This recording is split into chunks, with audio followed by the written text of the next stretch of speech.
can handle multimedia, including videos and audio. And it's an interactive talk. So again, I can't see the chat box. So when I ask questions, or if you want to chime in, please just unmute yourselves, or, Jose, if you want to tell me what's being said in the chat, that would be wonderful. No conflicts of interest to disclose, but I will say that, as Jose alluded to, there is a website called pdx.com. If you like the material in this presentation, you will love the website. It's a completely free and educational website. So check it out after the talk. So I like to begin this talk with a quote from prominent heart failure physician Carl Libre, who has written extensively on the importance of physical examination. He writes specifically about the jugular venous pulse. He says the inability to properly assess the pressure level and wave contour of the internal jugular veins should encourage the cardiologist interested in heart failure to either learn and develop skill in this component of the physical examination, or move to another area of cardiovascular medicine. And I love this quote. I couldn't agree with it more. The jugular venous pulse is incredibly important. This talk is divided into 3 sections. There's 3 components to the jugular venous pulse. The first component is simply identifying the jugular venous pulse. And then from there, performing a quantitative assessment and then a qualitative assessment. We're going to talk about each of these components in some detail. And then at the end, we'll kind of have a multimedia quiz that'll help kind of reinforce the things that we talked about. So again, section 1 or component 1 is identification of the jugular venous pulse. And this is the single most important of the 3 components, simply because without it, we can't even perform components 2 and 3. So we first have to be able to identify the pulse. And, I will say that you'll hear from trainees and from colleagues that the jugular venous pulse wasn't visible in a patient for X or Y reason. Usually it's because of, the presence of a beard or a large neck. I will tell you that in my experience, the jugular venous pulse is visible in the vast majority of patients. We just have to know where to look and how to find it. And so where do we look? Well, the go-to place is the right internal jugular vein because it's a direct conduit down into the right atrium. If we can't find the pulse on the right, we will go to the left internal jugular vein next. And by the way, when we talk about the internal jugular veins, we're not actually visualizing the blood vessels themselves. We're visualizing the movement of the skin that overlies the vessels, okay? If we can't find it in the right IJ, we can't find it in the left IJ, the third option would be the external jugular vein. And unlike the IJ, the EJ is visible. You can see it. It looks like a blood vessel in the neck, just like the vessels in the back of our hand, the way that we can see those. Okay, now if we can't find it anywhere in the neck in either the IJ or the EJ, there are other places to look, which we'll get into later in the talk. So let's talk about the steps to identifying the jugular venous pulse. Well, the first thing is patient positioning. Half the time I walk into a patient's room and they're sort of slouched in bed and they've got, 3 pillows jammed behind their head and their neck is sort of flexed up against their chest. And if you try to move the back of the bed, it just moves their head up and down. That's not an ideal situation to evaluate the jugular venous pulse. So what you want to do there is, what I do is I flatten the bed out. I help the patient to kind of move them up the bed so their head is near the top edge of it. Now when I move the back of the bed, their head and their neck are moving in unison. They're moving in the same, they're kind of one unit, and that's what you want. And you want, and you don't want the neck to be overly flexed or overly extended. You want the neck and the torso to be roughly in the same plane. And you also don't want the sternocleidomastoid muscles to be flexed and in your way, because that'll obstruct your view. So what you want is to either, it's a matter of either adding a pillow or taking a pillow away to help kind of soften that neck and to relax that neck as much as possible. And in my experience, it's usually a matter of removing a pillow and just having the patient relax, get that neck nice and relaxed and flat. After you've positioned the patient and they're kind of looking a little bit towards the left, now you want to observe the neck, and you want to do so from a tangential perspective. It might seem odd to highlight observation here as one of the steps, but I've done so to highlight how important it is to look at the neck from a tangential perspective, because the tendency is to stare straight at the neck from a perpendicular perspective. But if you do that, you're going to miss subtle movement. You want to look at it from a tangential oblique angle. So imagine if we're standing 20 feet from a wall and we're staring straight at the wall. Well, that's a perpendicular perspective. Now imagine we walk up to the wall and we put our right ear against it. Now we're looking down the wall. That's a tangential angle or approach, and we want to do the same thing with the neck. We'll be able to see a lot more movement if we look at it from a tangential perspective. So first we position the patient, get their neck nice and flat and relaxed. Now we're observing the neck, and now our job is to, while we observe, we're observing for movement in the neck. And the classic window for being able to visualize the pulse is between the clavicle and the angle of the jaw. If the pulse is below the clavicle, we're not going to be able to see it. If it's above the jaw, we might be able to see it, but it's not ideal for evaluation. So we want to manipulate the patient's angle to either bring that pulse above from below the clavicle or down from above the angle of the mandible. And that'll allow that pulse to kind of come right into that sort of golden window where we can visualize that, when we can see that movement. Okay. Now, once we've visualized movement in the neck, we're not done. We have to then decide, is this movement that we're seeing venous, or is it in fact arterial? And there are a host of strategies for differentiating the venous pulse from an arterial pulse. The first thing is the waveform itself, just by observing the waveform.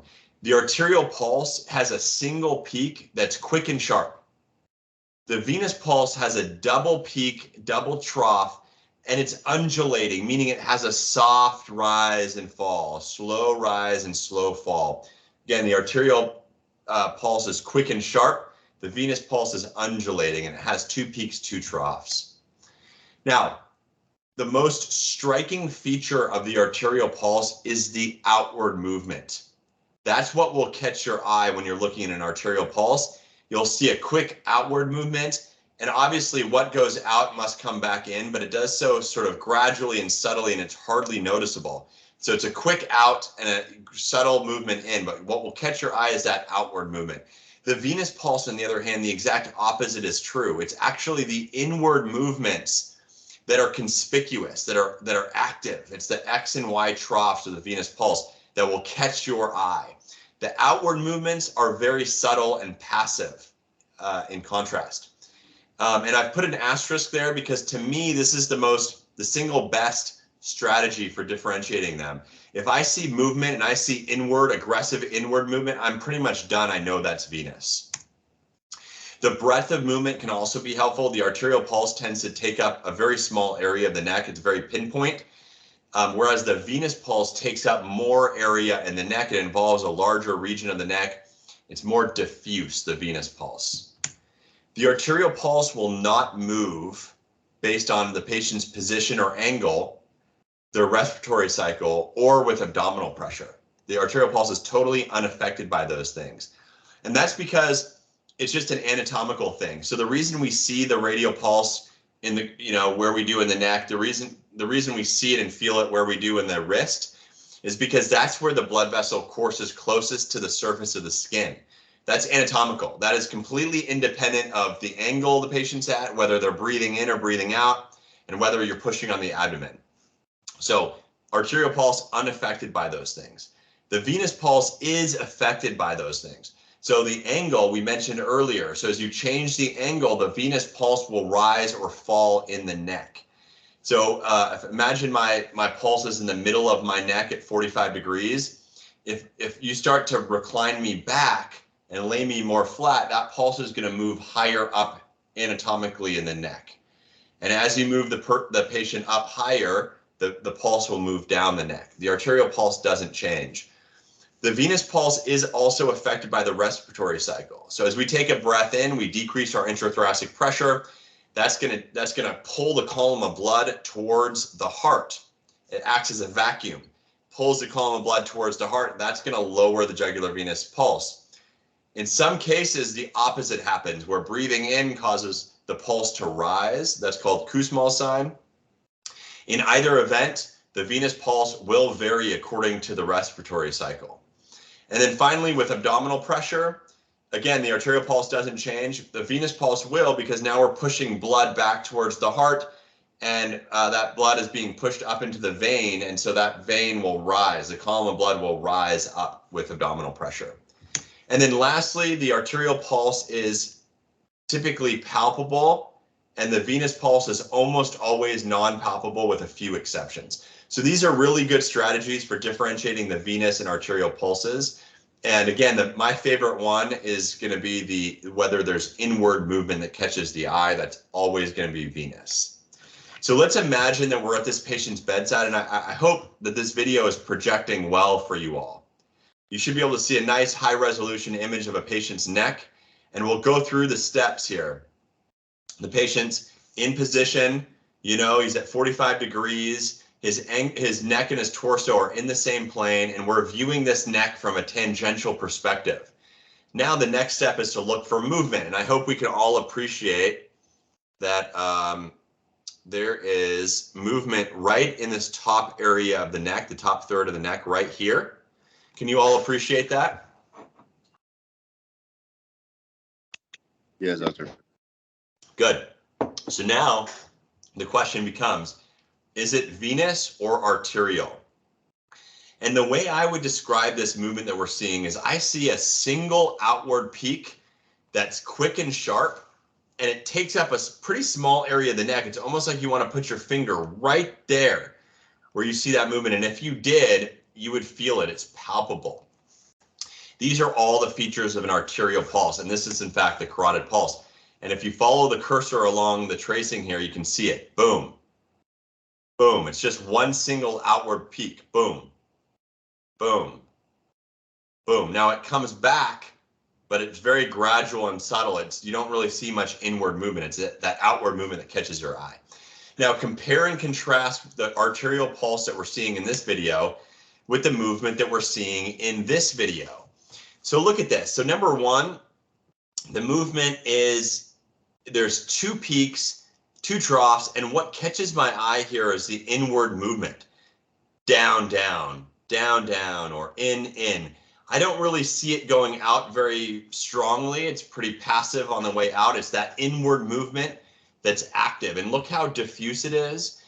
I can see movement from the clavicle all the way up here. So it's very diffuse. It's also undulating. It's got a soft rise and fall. These are all the features of a venous pulse, and this is a normal jugular venous pulse. So those are two nice videos to compare and contrast the arterial and venous pulses from one another. We mentioned abdominojugular reflex. This is a kind of a maneuver where you put pressure on the patient's abdomen and you see what happens, how it affects the jugular venous pulse. There are a few applications for this maneuver, but the one I want to focus on is how it can help you identify the jugular venous pulse. So if I see movement in the neck and I'm not sure, is that venous or arterial, and I put pressure on the abdomen and I see that pulse move up the neck, well, now I know for sure it's venous. And here's a nice example. You can see movement right where the cursor is here, and pressure is about to be applied to the abdomen right here. And look at that pulse climb all the way up. Now it's all the way up here, near the angle of the jaw. So that proves that that movement is venous. Now, we talked about where to look for the jugular venous pulse. Our go-to spot is the right IJ. And in that normal video, we were looking at the right IJ, or the skin that overlies the right IJ, the movement of the skin. This video, if the right IJ is not available, we go to the left IJ. And this video is simply demonstrating the jugular venous pulse on the left side of the neck. We can clearly see it here. It's the inward movement that catches our eye. It's diffuse, and this is just showing the jugular venous pulse on the left side of the neck. Now, if neither IJ was available, what was our next go-to option? It's the external jugular vein. And here's a beautiful example of the external jugular vein. You can actually see it. You see the blood vessel itself right here. This is the external jugular vein. Now, this video isn't filmed from the best vantage point because we're at a perpendicular. And as we talked about earlier, we really want to do a tangential to be able to see the movement, all of the movement. And we're lucky and fortunate here that we can still appreciate the movement from a perpendicular perspective. And what I like about this video is that we can see right next to each other a venous waveform and an arterial waveform. So we have a venous pulse and arterial pulse side by side. So we can start to appreciate the differences between them. If we focus on the arterial pulse, it's a single outward peak and pulse. Look at that, boom. And it goes back to baseline, but it's kind of gradual and subtle. But it's a single peak that's quick and sharp. It takes up a relatively small area of the neck. Now, this is probably an aneurysmal artery, and that's why it's so obvious. And it's probably a little bit larger than the typical carotid pulse. But nonetheless, its features are very arterial.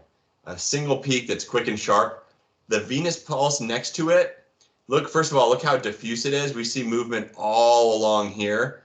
That's telltale sign of a venous pulse. It has 2 peaks and 2 troughs, and it's the inward movement that catches our eye. See how it goes in there, in or down. And it's also undulating in nature. It's got a soft rise and fall. So this is a very nice video for comparing the differences between the arterial and venous pulse.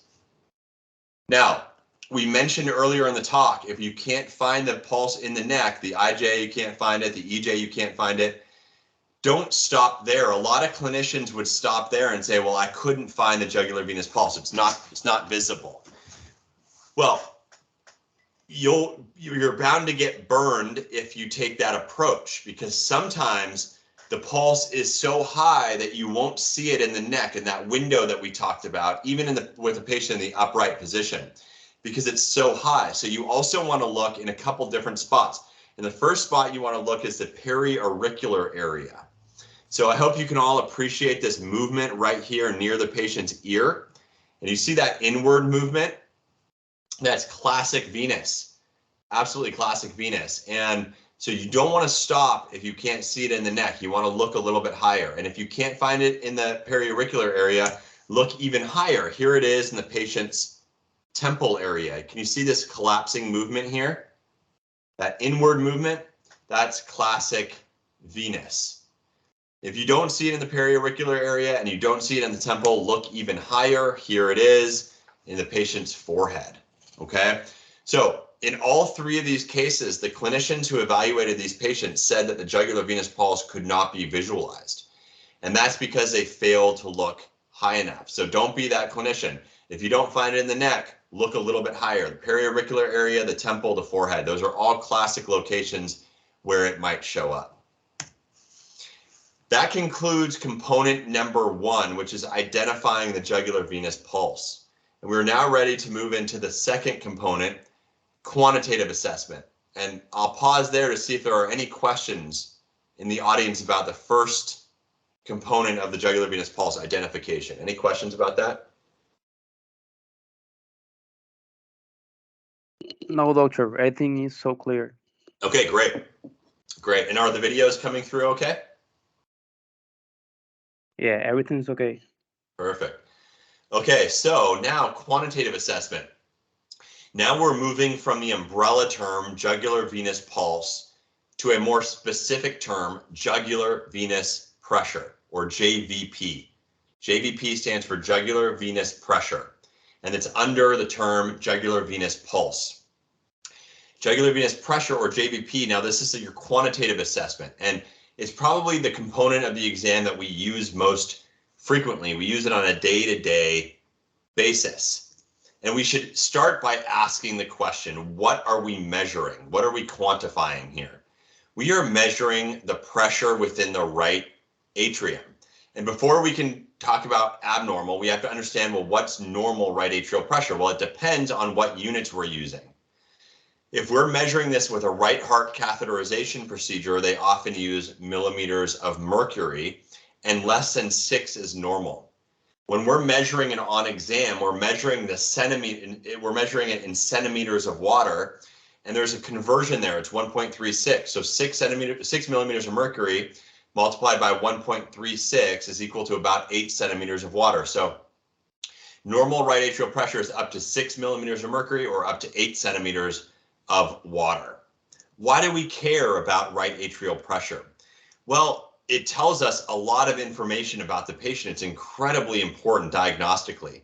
When that undifferentiated patient comes to us with shortness of breath, the jugular venous pressure will either at best give you a diagnosis right there at the bedside, or at worst will narrow your differential diagnosis. If the JVP is normal, we're thinking this is not related to the heart, so it will narrow your differential diagnosis. So it's incredibly important for diagnostic reasons to be able to measure the jugular venous pressure.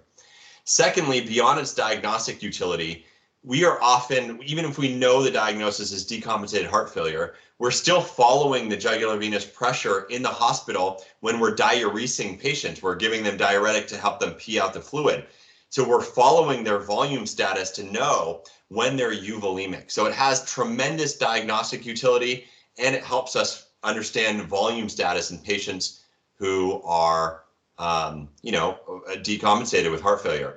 And by the way, we are technically measuring right atrial pressure, but most often that's driven by volume. Not always, but most often it's a matter of volume status. So as we have too much fluid in our system, the pressure goes up. Pressure follows volume. So now that we know what we're measuring and why we're measuring it, the question is how do we measure it?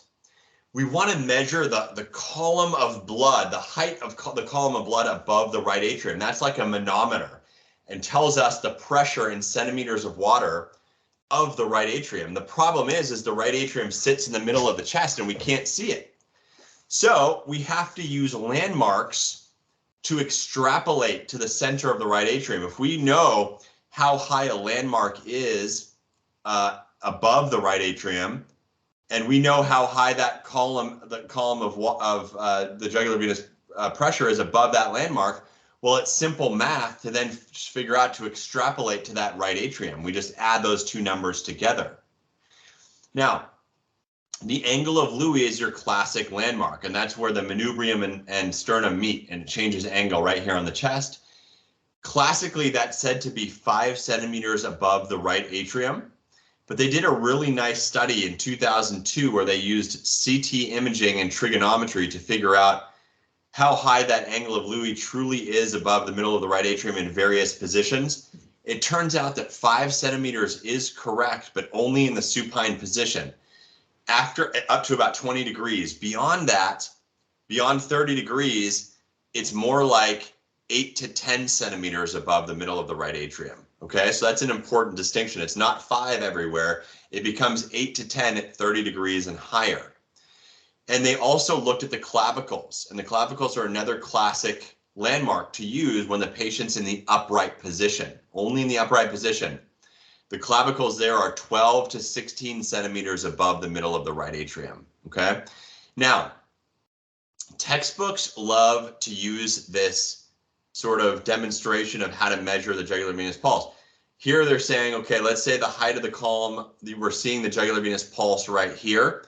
Well, we use this straight edge to extrapolate across and figure out, using this ruler, how high we are above the angle of Louis. Nobody does this in real life. I would encourage you all to measure the width of your hand. Now use your hand like that ruler. So that's what I do. So my hand is 8 centimeters wide, okay? So what I do is I put the hypothenar aspect of my hand, or the pinky side of my hand, down on the angle of Louis. My thumb is pointed up towards the ceiling, and the palm is facing the patient's neck. And then I find that height of the column of blood, and I kind of average it based on my hand. I say, well, let's say the patient's in the supine position, and I see the movement near the top of my hand. Well, that would be 5 centimeters plus 8 for my hand. That's 13 centimeters of water. Maybe I see the height of the column half of my hand. Well, for me, that would be 4 centimeters plus 5 is 9 centimeters of water. Maybe it's above my hand, and maybe I put a second hand on there and it's now a hand and a half above. Well, for me, that would be 12 plus 5 is 17 centimeters of water. So that's how we actually measure it at the bedside, and I would encourage you all to measure the width of your hand and use your hand as the ruler, and just use your eyes as a straight edge. It's not a perfect science, and it's not a matter of the JVP being 12.5 centimeters of water versus 13.8. It's not that close. Really, all that matters is if it's elevated or not, truly. So, the difference between 14 and 16, no big deal. Okay, so use your hand, use your eyes to extrapolate. Now, this data comes from an old study in the anesthesia literature where they measured the right atrial pressure with a catheter, and they put that on the x-axis, okay, right atrial pressure on the x-axis. And at the same time, they made measurements within the right internal jugular vein, the left internal jugular vein, and the EJ, and they plotted those values on the y-axis. And two things stand out to me here, okay? The first thing that stands out to me is how incredibly accurate the right IJ is for right atrial pressure. I mean, this is almost as linear of a relationship as you can get. That's incredibly accurate, the right IJ. The other thing that this demonstrates is that the left IJ and the EJ are nearly as reliable as the right IJ.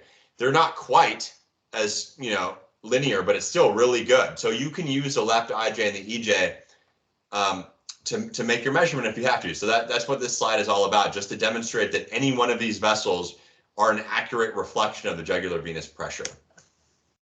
Now let's put this idea to practice. This patient is at 45 degrees, okay?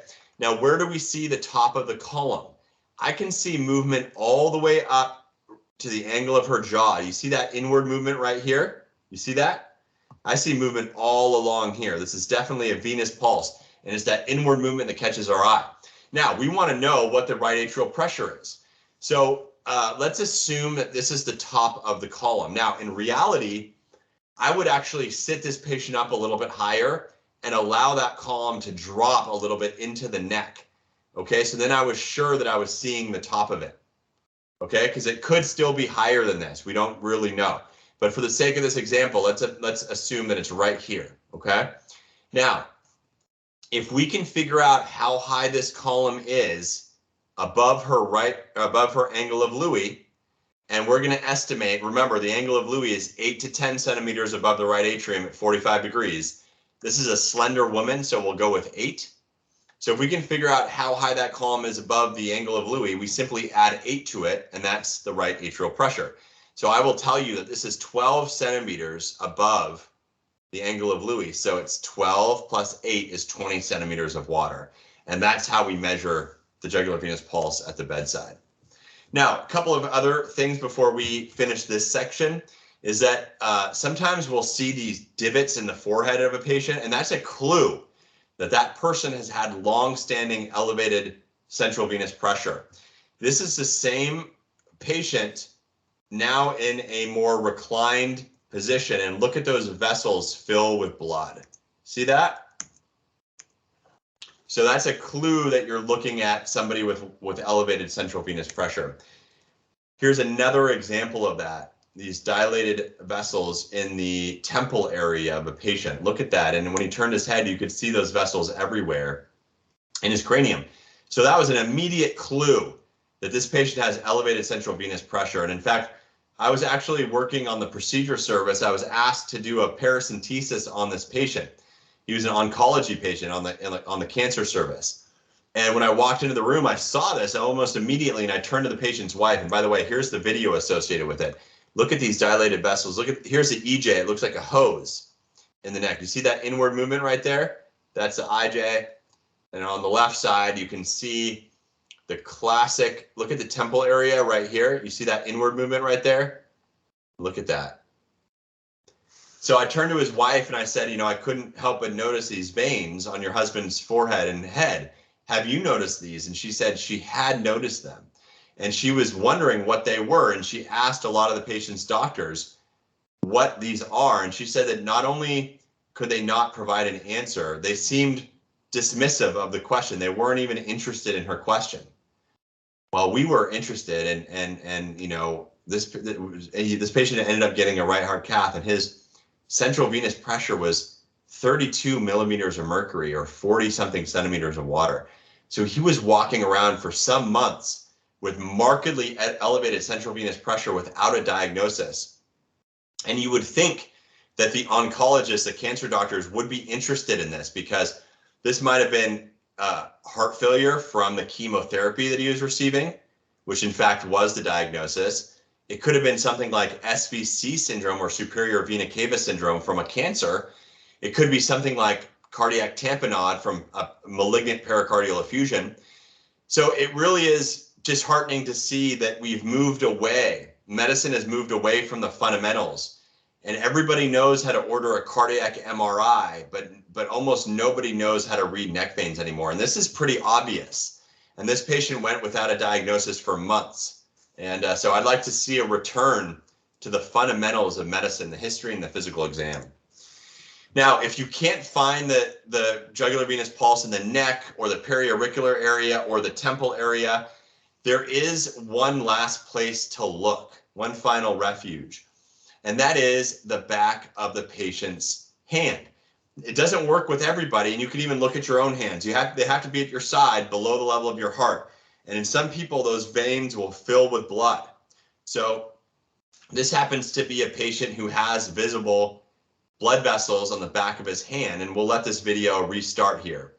So see how his vessels are engorged?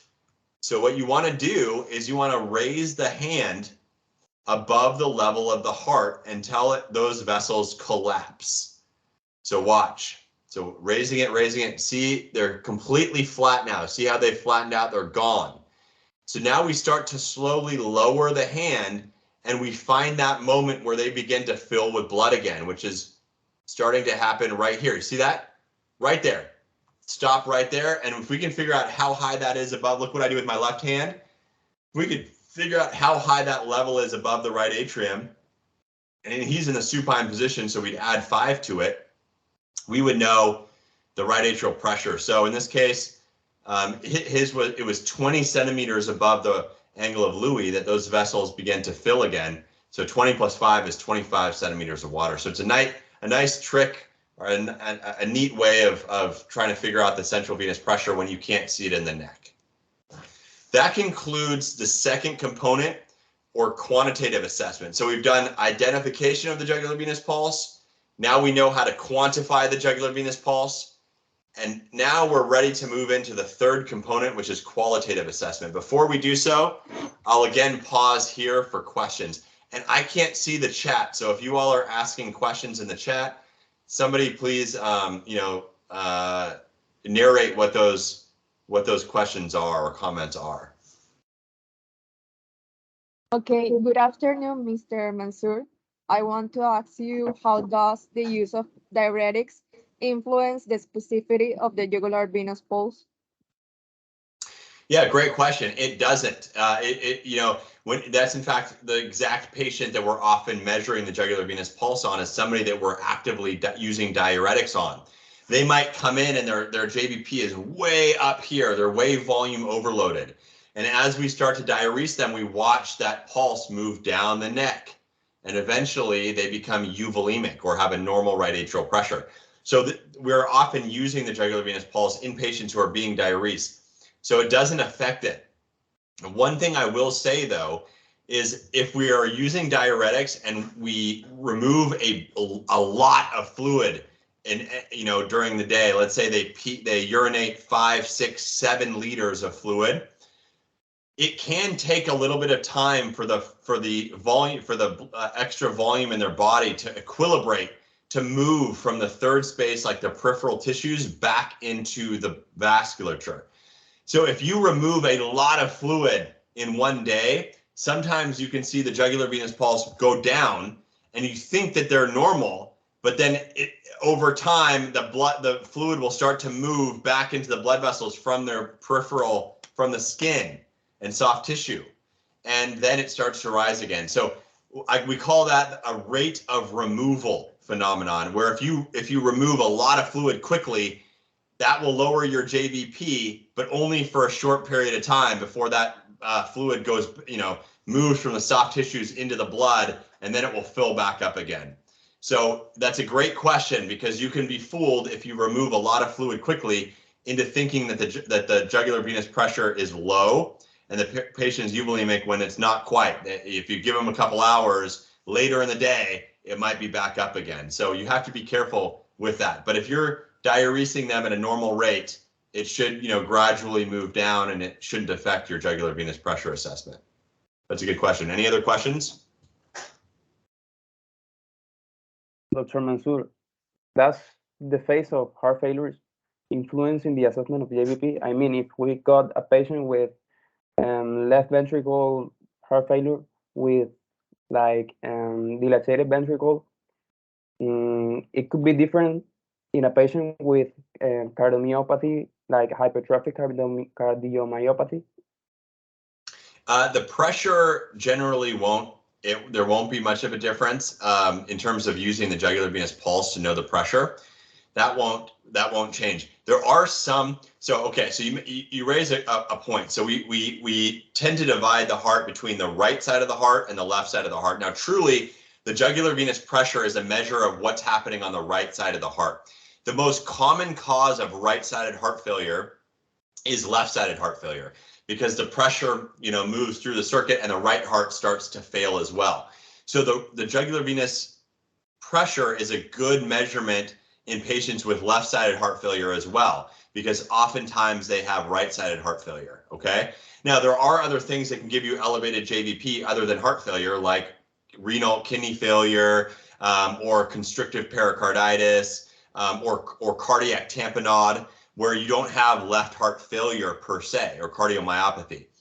But if you do have left-sided heart failure, typically the pressures on the left side and the right side of the heart are both going to be elevated, okay?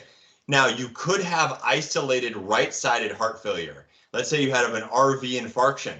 The left heart is working perfectly, but the right heart is not working very well. Well, you're still going to have an elevated JVP, okay?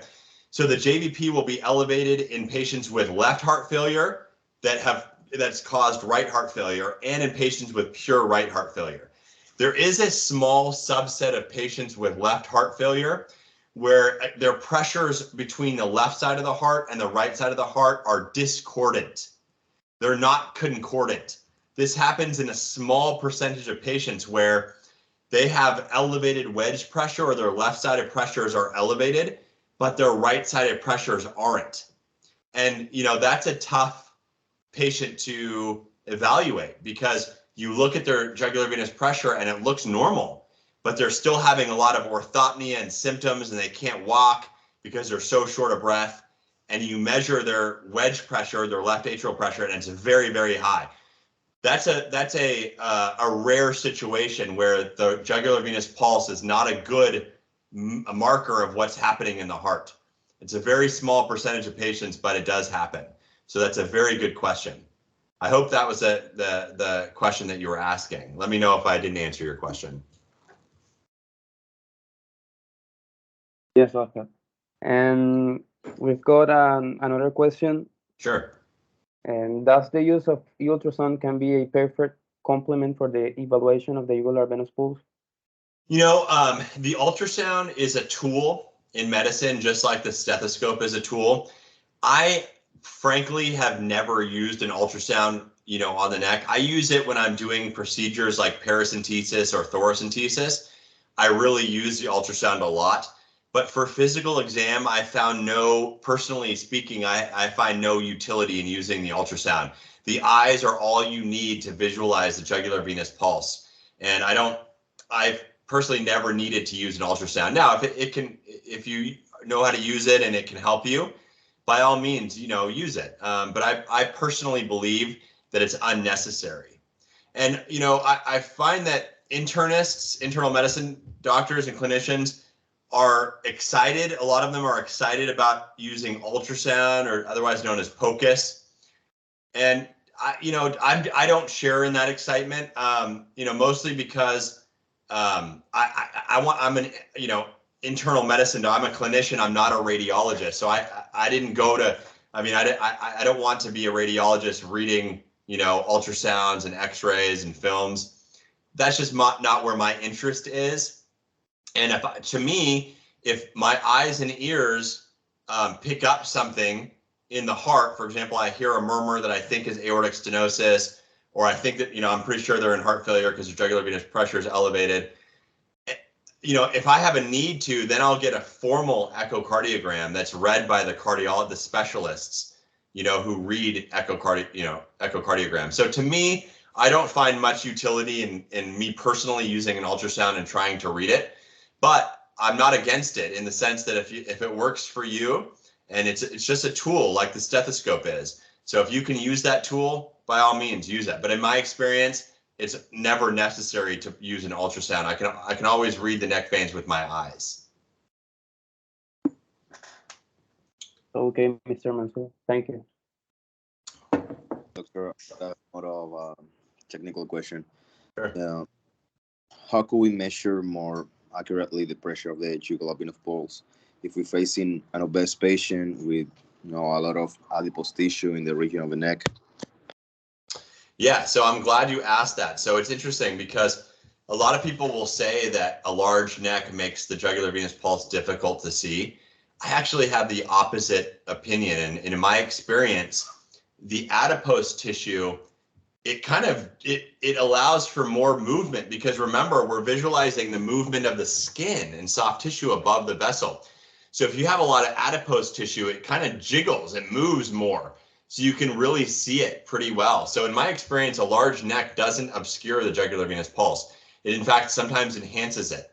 And remember, you want to look at it from a tangential. That's so important. If you stare at the neck from a perpendicular perspective, it's very easy to miss the movement. Looking at it from a tangential perspective will allow you to see the subtle movement. And remember, look for the inward movement. Now, the opposite is true in my experience. Sometimes very, very thin patients with, you just see their sternocleidomastoid muscles and they have almost no soft tissue. In fact, they're the ones who it's harder to see the jugular venous pulse. So the large neck is actually, in my experience, beneficial for viewing the pulse. And I should include, I'm glad you mentioned that, because I have many videos, and if you go to pdx.com, you'll see it there. And if you look on my Twitter page, I actually just posted something about this 3 or 4 weeks ago. And in fact, I made that point. I said that people often say that a large neck obscures the jugular venous pulse. In my experience, the opposite's true. And I show somebody who's 400 or 450 pounds, and you can see the pulse very easily in his neck. Right. Thank you, doctor. Of course. Okay, let's move on to component number 3, which is a more sophisticated component.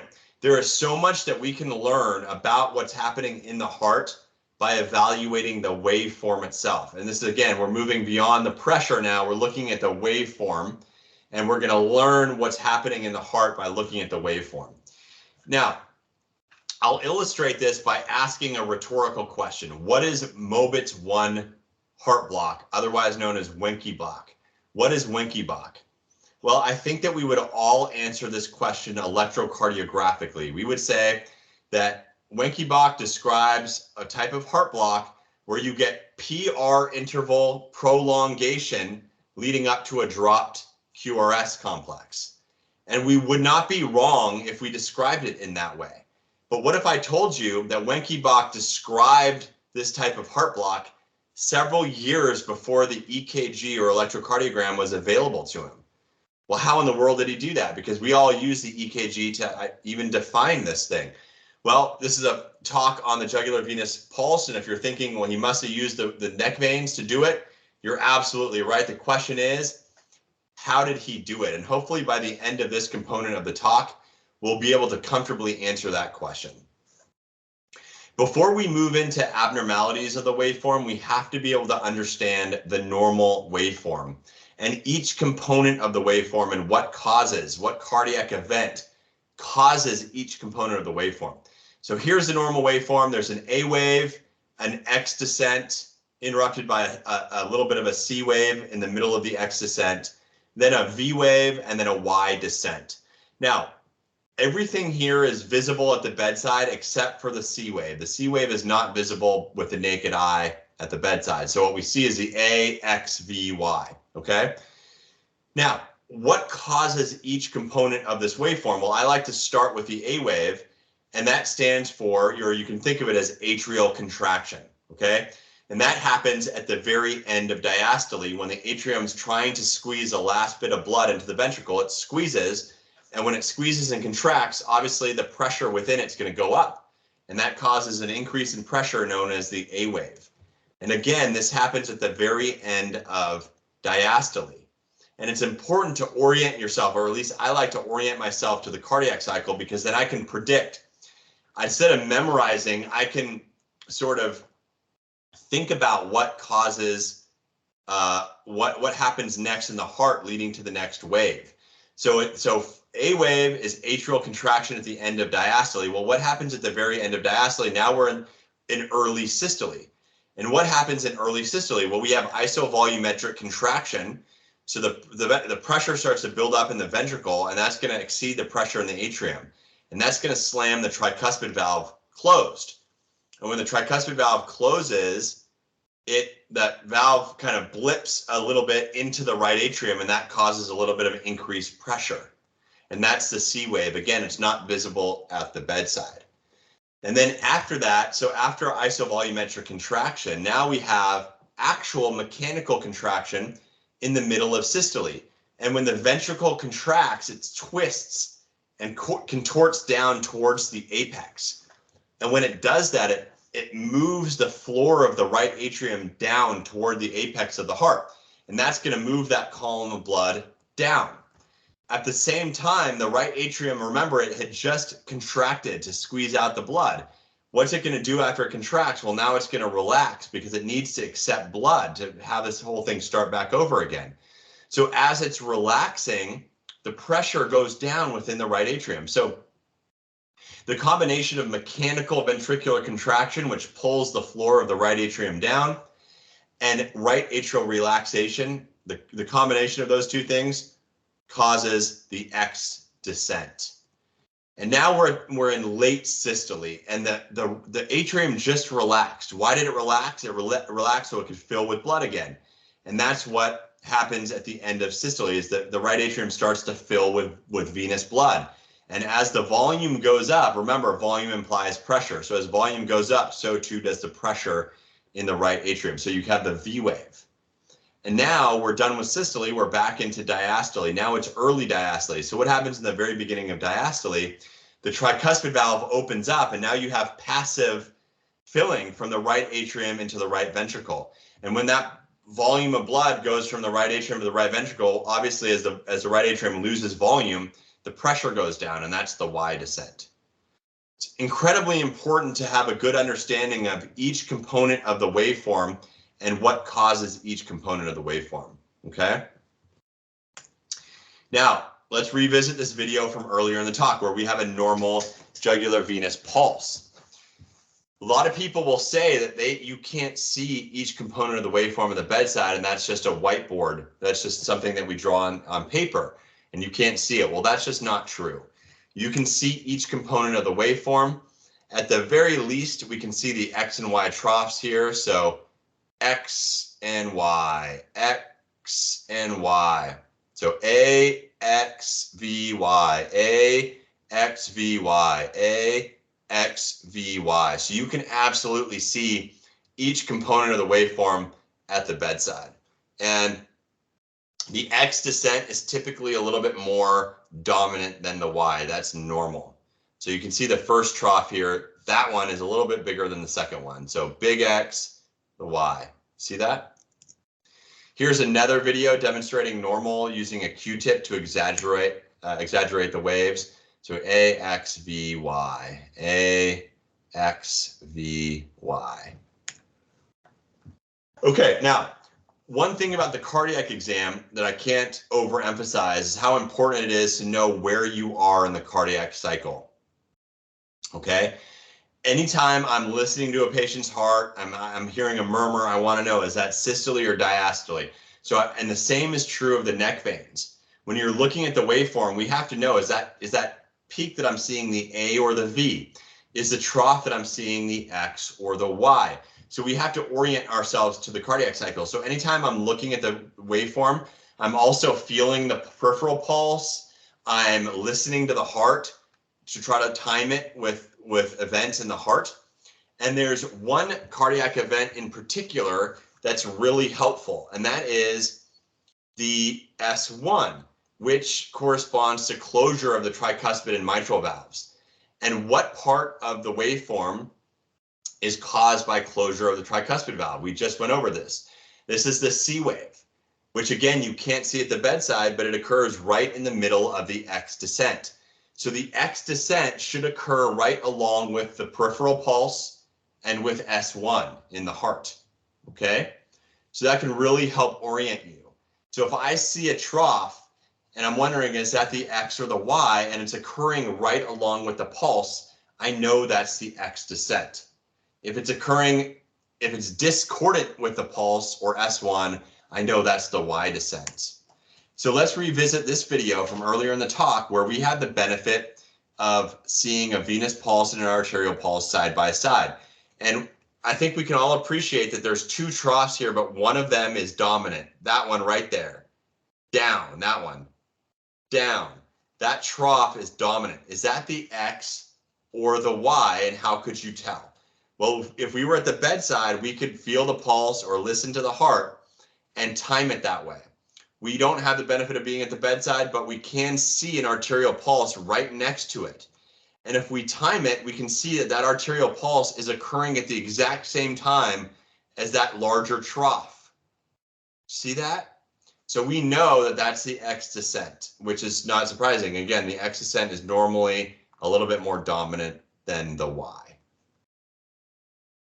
Okay, now that we're familiar with the normal waveform, we're ready to talk about abnormal. Okay, and the first abnormal, so the normal waveform is on top, the abnormal is below. And comparing the two, we see that we've lost our A wave, we have no A wave, and we have a very small X descent. Well, now we have to go back and ask ourselves, well, what disease, what condition, or what, well, actually, before we even ask about the disease, we have to know, well, what causes the A wave? Well, that's atrial contraction at the end of diastole. And what causes the X descent, at least in part, is right atrial relaxation. So now what condition is there no coordinated atrial contraction and no atrial relaxation? Well, that's atrial fibrillation. It's constantly moving like this. And that, gives rise to the absence of an A wave and a small X descent. And importantly, this will also be occurring in an irregular rhythm, okay? Because it's AFib. And at the bedside, what you're going to see is you don't really see the C, X, and V. What you really just see is a single descent. You just see a Y descent, and it's occurring irregularly, okay? Next is a giant A wave. So here, now we have a larger A wave than normal. And again, we ask ourselves, what causes the A wave? Well, the A wave is right atrial contraction. So what would cause the pressure in the right atrium to be larger than normal? Well, that's if you have any resistance to right ventricular filling. Something like tricuspid stenosis, for example, will give you a big A wave. Something that causes increased end diastolic pressure within the RV, like pulmonary hypertension, will cause the A wave. That's going to resist ventricular filling. So the atrium has to squeeze harder to push the blood into the right ventricle. And when it does so, it creates a higher pressure. Now you're going to see the A wave with every beat. Okay, that's an important distinction. And you will see two troughs following the A wave. You'll still see the X and Y troughs. Okay, that's important. Now, one other comment I'll make here is that normally in the jugular venous pressure waveform, we don't really see the peaks very well. It's really the troughs that catch our eye. Well, this is one of the exceptions. And this automatically, if you see a peak and it's conspicuous and obvious, that automatically tells you that something is going on, something's wrong here, and a giant A wave can definitely do that. How about a cannon A wave? Well, this is even larger than a giant A wave. So what's worse than contracting against a stenotic tricuspid valve? Well, how about contracting against a totally closed tricuspid valve? That's going to, as you might imagine, cause this big pressure wave in the neck. It's this like sort of ripple up the neck. And when does that happen? Well, that occurs with atrioventricular dissociation from something like complete heart block, where the atria and the ventricles are no longer coordinated. So the atrium is not going to squeeze when the tricuspid valve is open. So sometimes that valve is closed and it's squeezing. And when it does that, all the pressure goes backward into the right atrium, and you can see it as this cannon A wave. And in between, you're going to have normal waveform. Okay. The canon A wave typically occurs intermittently and not with every beat, and that's an important distinction compared to the giant A wave, okay? And also is a single wave that just is like this giant wave up the neck. The giant A wave has two troughs that follow it.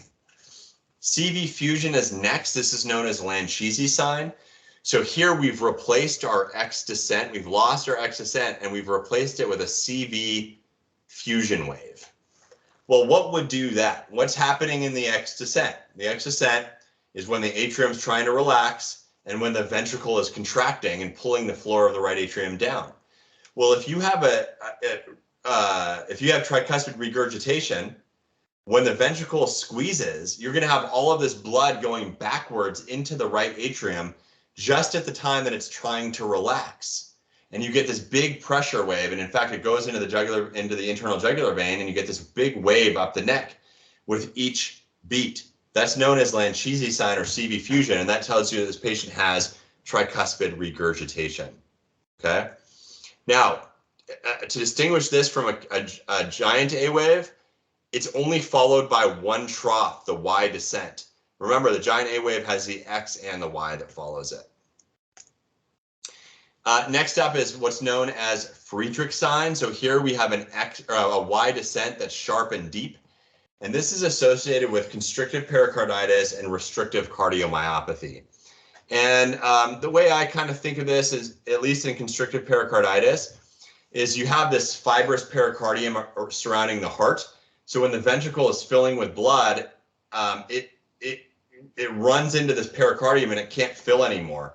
So all the filling has to happen early in diastole. So it's kind of this quick filling phase early in diastole before the ventricle runs into that pericardium. And again, constrictive pericarditis, restrictive cardiomyopathy. The W sign is similar to Friedrich sign, but instead of just a Y descent that's sharp and deep, you get both the W, the X and the Y, and it creates a W. Okay, this is known as the W sign. And this is more specific for constrictive pericarditis.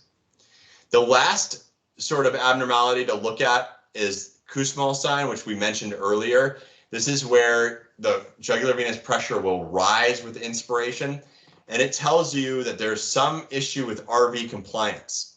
Okay, because remember, as we take a breath in, we're lowering our intrathoracic pressure, so we're mobilizing blood from the legs and abdomen and elsewhere back to the heart. And normally the right heart is very compliant and all that blood goes into the right heart and the jugular venous pressure goes down. But in patients who have RV compliance issues from any cause, whether it's RV failure or tricuspid stenosis or constrictive pericarditis, that the RV cannot accept that increase in blood that's returning to the right side of the heart. So that blood has nowhere else to go but up the neck. And that gives rise to Kussmaul sign. Now we're ready to go into the quiz mode of the talk where, I'm going to show you a video and we're going to try to figure out what the abnormality is. And probably just in the interest of time, and since I can't see the chat box, I'll probably just give you all a moment to look at the video and think to yourselves, try to decide what you're seeing, and then I'll describe the video and we'll move on to the next one.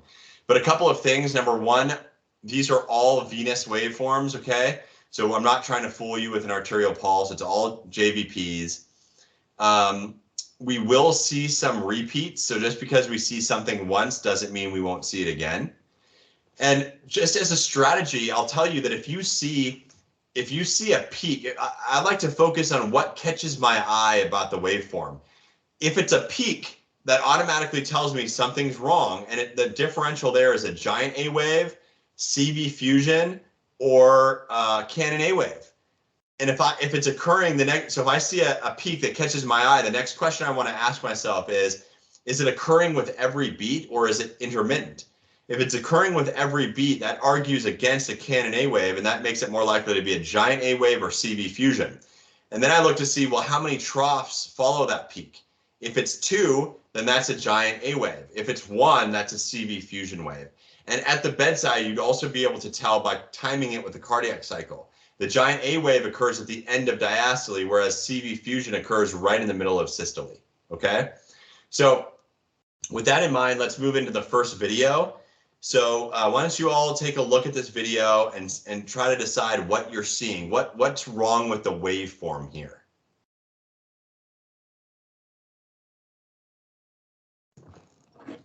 So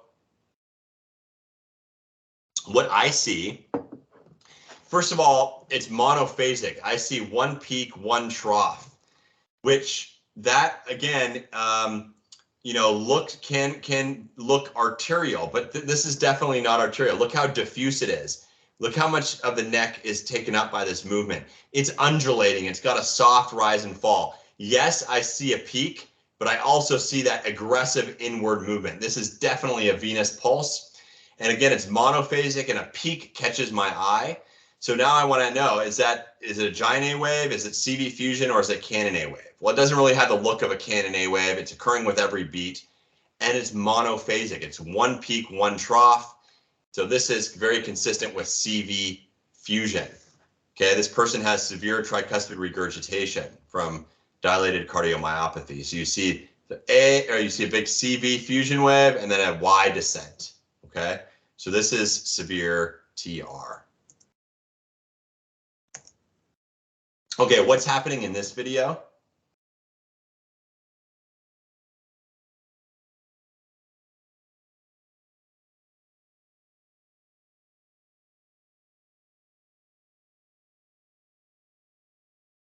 And I'll play the annotated version. So look at the pulse there during exhalation, and the patient's about to take a breath in.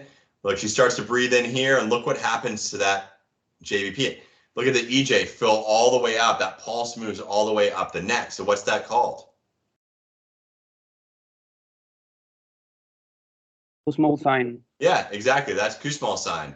And this patient also has another sign. She has a W sign. Do you see how? Look at the X and Y descents. It's kind of a bit hard when she's engorged, but look at that. Look at the sharp X and Y descents. She developed constrictive pericarditis following an orthotopic heart transplant. It's one of those rare sort of effects, you know, sequela of that surgery is you can develop constrictive pericarditis, which she did, and she developed Kussmaul sign and a W sign. Okay, so what's happening in this video? So what catches my eye is a trough right there. There's one dominant trough, okay? The next question we would want to know, is that trough the X or the Y? And if we were at the bedside, we would be able to figure it out by feeling the pulse. If that trough is occurring right at the same time as the pulse, that is the X descent. And since we don't have the benefit of being at the bedside, I'll simply tell you that it's discordant with the pulse. That is a Y descent. Look, it's sharp. Look how sharp and deep it is. This is known as Friedrich sign. And this patient had subacute constrictive pericarditis from cardiac tamponade from a hemorrhagic effusion. And I actually didn't know what subacute constrictive pericarditis was until I got this case. But it's basically, it's where you develop constrictive physiology as a result of inflammation involving the pericardium. And over time, that gets better and goes away. And that's exactly what happened for this patient. Versus constrictive pericarditis, which is scarring and fibrosis, that doesn't go away unless you do surgery. But subacute constrictive pericarditis, it's the inflammation that causes it, and that can go away with time. So that's what this patient had. It's Friedrich sign. Okay, how about this patient? What do we see here in the neck? What catches your eye here in this video? Is it a peak or a trough?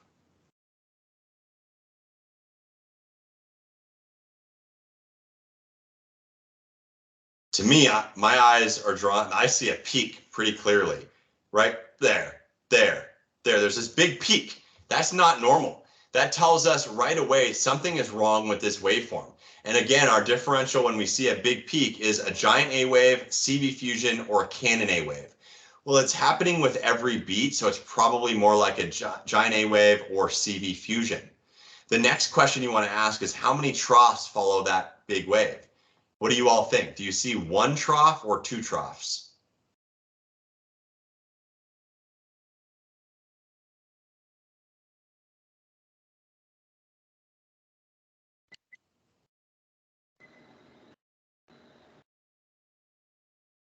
What do you think?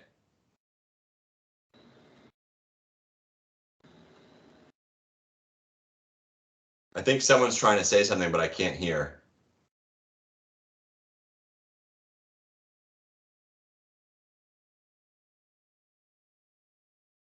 There are two troughs. So there's the big wave, down, up, down.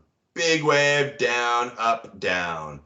Big wave, up, down. And so you can follow it that way. So big A, down, VY. Big A, X, VY. So this is this is giant A wave in a patient with pulmonary hypertension from IV methamphetamine use. How about this one? And I'll annotate it. So this is another example of Kussmaul's sign. He breathes in, and look at that pulse climb all the way up the neck. And there's a clue as to what condition this patient might have. It's this skin marker right here. Do you guys see that blue circle underneath the A wave in our logo? Does anyone have any idea what that is? And what if I told you he had several of them on his chest? I think it's a patient in radiotherapy. Exactly. That's a radiation tattoo marker. And so he has Kussmaul's sign and mediastinal radiation to the chest. He developed constrictive pericarditis related to that radiation therapy. This is one of my favorite videos. So obviously we see a wave that catches our eye. So again, we're thinking giant A, CV fusion, Canon A wave. Look how smooth and you know, sort of undulating it is. That's definitely not a Canon A wave. A Canon A wave shoots up the neck. Plus, this is happening with every beat. How many troughs follow this wave? Is it one or two?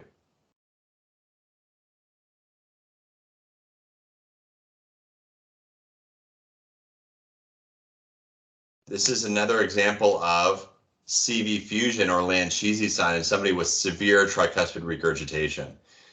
He actually had a right heart cath procedure that damaged his tricuspid valve. So he had severe TR as a result of that. And this is known as an Augenblick diagnosis. You can walk in, see this, and in a blink of the eye, Augenblick in German is blink of an eye, and you can make this diagnosis just that quickly.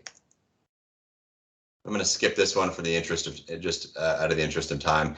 This is a patient. This is a tough one. What I see here is just a trough, and it's happening irregularly. And this is atrial fibrillation. So again, we don't see the little CXV wave at the top. We really just see a Y descent, and it's happening in an irregular rhythm. And this is what atrial fibrillation looks like in the neck. This is another example of Kussmaul's sign. So when she breathes in, watch how her neck engorges with blood. Look at that. Look at that.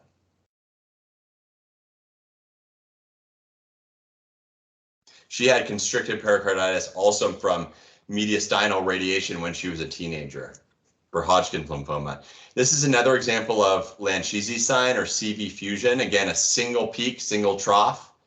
And I've never seen it involve the facial vein like this before. It's pretty impressive.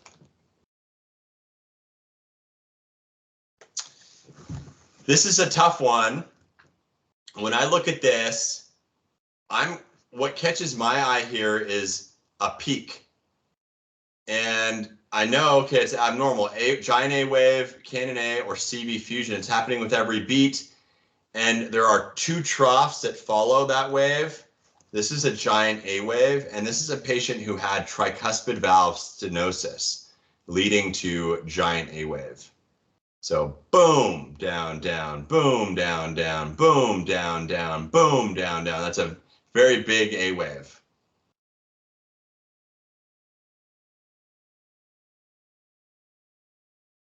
What's happening here?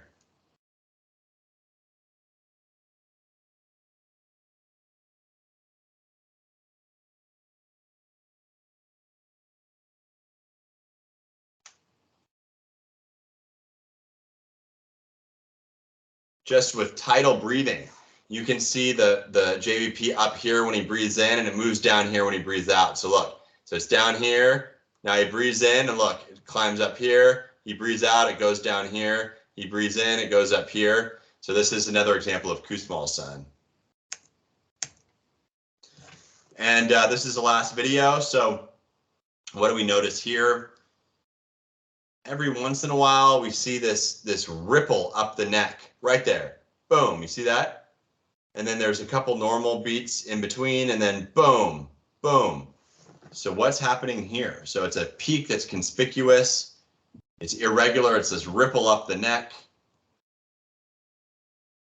Boom. Normal, normal, normal. Boom.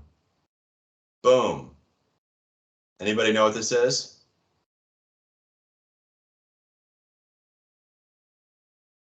I think it's a canon A wave. Exactly. This is canon A wave in somebody with complete heart block.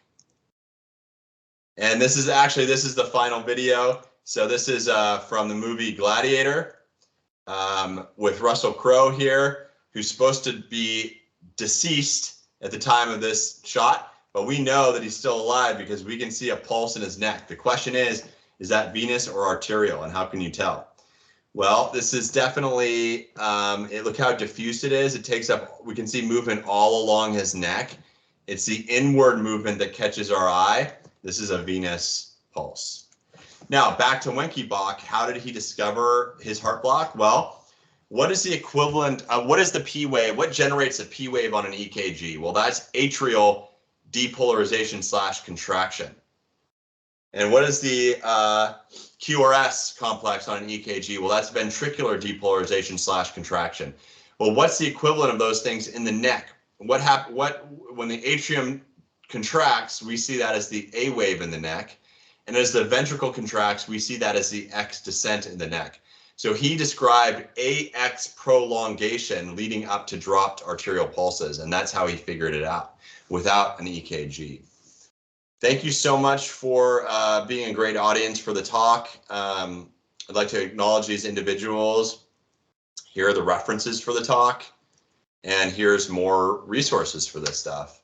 And having said that, I'm happy to answer questions or to take comments or other things that you all want to discuss. I hope you enjoyed the talk.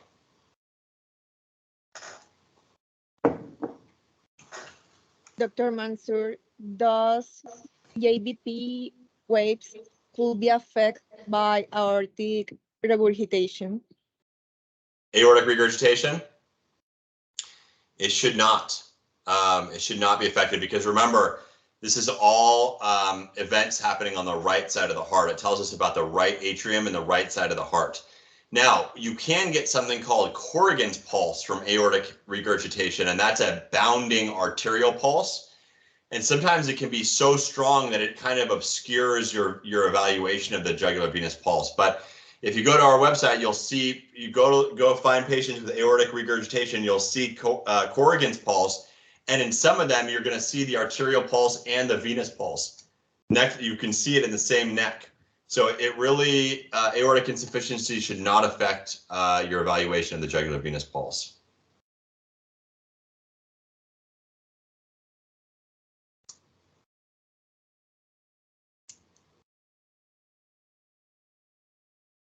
Dr. Mansoor. Yes. And is there any waves abnormality on JVP in patients with premature ventricular contractions? Maybe an A canon or something like that? Yep, absolutely. If it's a premature atrial contraction, it shouldn't affect you because the heart should still go, you know, here I'm trying to pull up the chat so I can see you all. It's not allowing me to. Here, hold on 1 second.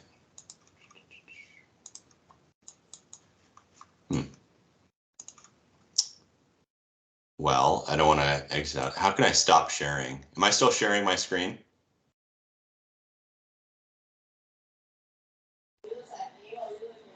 Not at all. No? Okay. Well, I can't see you all for some reason, but to get back to the question,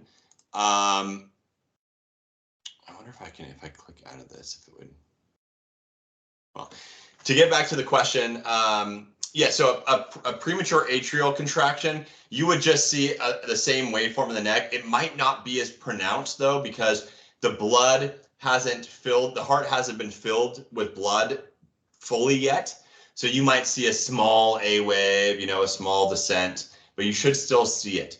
With a premature ventricular contraction, you really won't see much in the neck, because again, it's all about what's happening in the right atrium. So if the premature contraction happens to occur, you know, when the tricuspid valve is still open, you might actually see a CV wave in the neck. If it occurs when the tricuspid valve is closed, you might just see kind of like an X descent, because again, the ventricular contraction is going to cause the floor of the right atrium to move down. But it's premature, so it might not be as strong of a contraction as normal. So it might just be a very weak X descent. Yeah, it's a great question.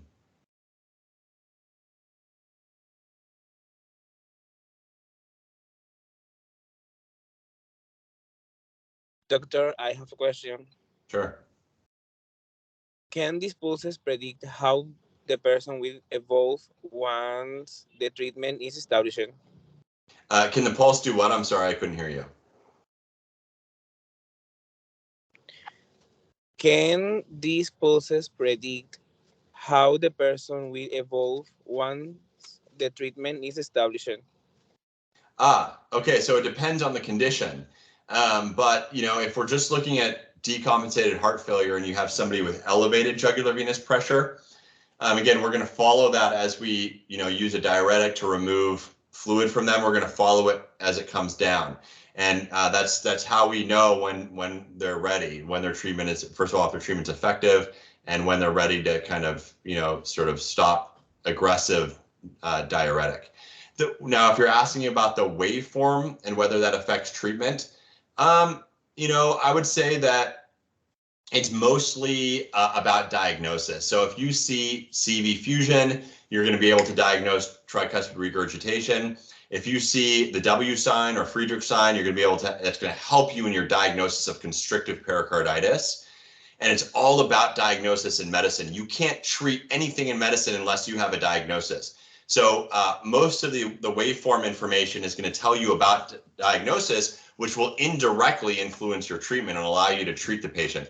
But that's kind of how it affects treatment. But it's not, it's mostly going to give you diagnostic information, which will then allow you to treat the patient. I hope that was the question you were asking. Yeah, thank you so much. Sure. Doctor, I have a question. Sure.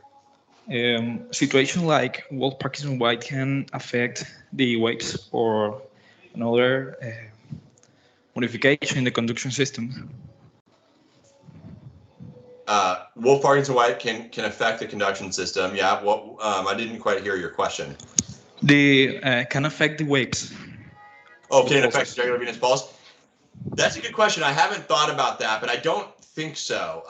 You know, so in Wolff Parkinson White, you have an accessory pathway, the bundle of Kent, and you know, sometimes what can happen is you get a loop, a re-entrant loop, and that's where you get into AVRT, atrioventricular reentrant tachycardia. And sometimes the heart rate can be very, very high, and you'll see a tachycardic pulse, and the waveform will probably be very difficult to evaluate because the pulse could be 150, 160, 170 beats per minute. So you might not be able to evaluate the pulse very well. What it would do to the waveform itself is a very interesting question. I think it would just dampen the waveform because, again, you're going so fast that like the atrial contraction is going to be, it's not going to be a full contraction because it's going so fast that you might barely get an A wave, and you might barely get an X descent because the ventricle is going so quickly, and it's not really contracting largely like it does normally when it fills with blood and contracts. It's going to create this nice strong X descent. If you're going so fast you're not going to be able to create that nice strong X descent or that larger A wave. So my guess is that it would really just kind of like dampen all of the features of the waveform would be my guess, but I don't know. I've not evaluated somebody with, who's in the middle of a AVRT. I've not evaluated their neck veins or seen that. I don't have experience with that, but that would be my guess based on what I know about the heart. That's a very good question. So yeah. So when you're talking about the waves, we are approaching like it's a mechanical approach in a diagnosis, I think, more than a conduction system that can guide us to a modification in the conduction system. It's more like a mechanical affection, for example. Yeah. Yeah. No, go ahead. What's your example? For example, I don't know, cardiomyopathy, for example, it's a dilated cardiomyopathy, or some pathologies that can affect the mechanical function of the heart more than a conduction alter function. I would say both. You're right about both. And so, for example, remember atrial fibrillation, because the atrium is sort of doing this and fibrillating. There's no coordinated, so it doesn't allow the atrium to contract, to give a nice contraction to cause that A wave, right? So we lose the A wave when there's atrial fibrillation, and that's a conduction problem that's leading to a mechanical problem. Something like complete heart block will give us the Cannon A wave, so that's purely a conduction problem. But it's indirect. But it's leading to a mechanical issue where the atrium squeezing against a closed tricuspid valve. So the conduction system and the mechanics of the heart are so intertwined that you really can't have one without the other. A conduction problem is typically going to cause a mechanical issue with the heart, which will show up as an abnormality in the waveform. So atrial fibrillation is a good example. Complete heart block giving rise to Cannon A wave. That's a good example of a conduction problem causing an abnormality in the waveform. Wenke-Bach diagnosed, a heart block, a conduction problem by using the waveform. Okay, so you can see conduction abnormalities in the neck veins, but you can also see pure mechanical problems without conductive problems in the neck veins. Tricuspid regurgitation is a great example of that.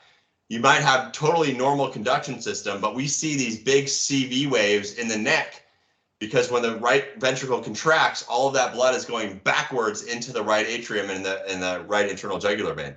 So that's a pure mechanical problem. Does that make sense? So they both play a role, and sometimes they both play a role together, and sometimes they're separate.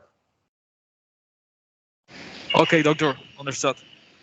Thank you very much. Yeah, of course.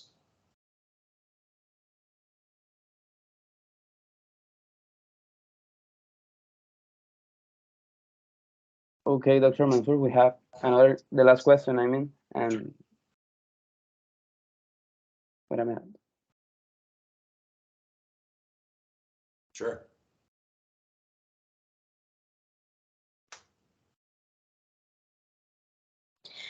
Yes. Is there any abnormality in patients with junctional rhythm and AV block? Oh, yes. So good question. So if you have, I told you guys that Cannon A wave is typically intermittent and doesn't happen with every beat.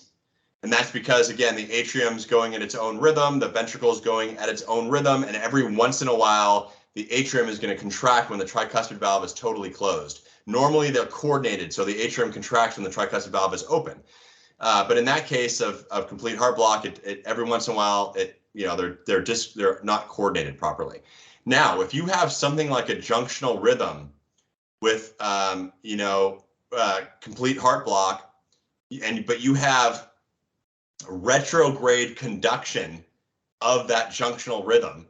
So that junctional rhythm is going both down to the ventricle and up to the atrium. You can create a situation where the atrium and ventricles are contracting at the same time, but they're not. But mechanically, they're uncoupled. They're not coordinated properly because that junctional rhythm, that the source of that conduction is not the SA node, so it doesn't go through the normal channel and the tricuspid valve opens and the atrium contracts and then the ventricle contracts and the tricuspid valve closes. That doesn't happen. So you can get a Canon A wave with every beat. Because of that retrograde conduction, you get the right atrium conducting and contracting against a closed tricuspid valve with every beat. And that's known as the frog sign. It's a Canon A wave with every beat. And that occurs in the exact scenario you described with a junctional rhythm when there's heart block. And that retrograde conduction causes the Canon A wave to occur with every beat. It's called the frog sign. And I have never seen it personally. So I don't have a video of it. And we don't have a video of it on pdx.com. So if you all see it, send me the video. We'd love to upload it on the website because I've not seen it in real. I've seen videos of it from other people, but I have not seen it in a patient myself.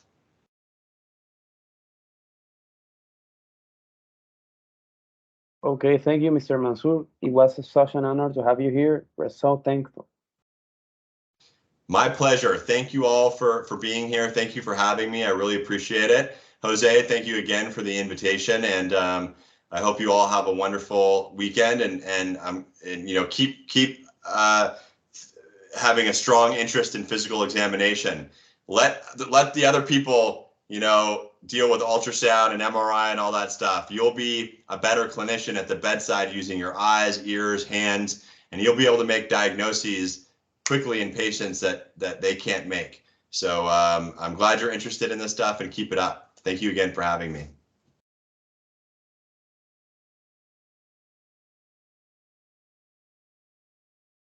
Okay, take care.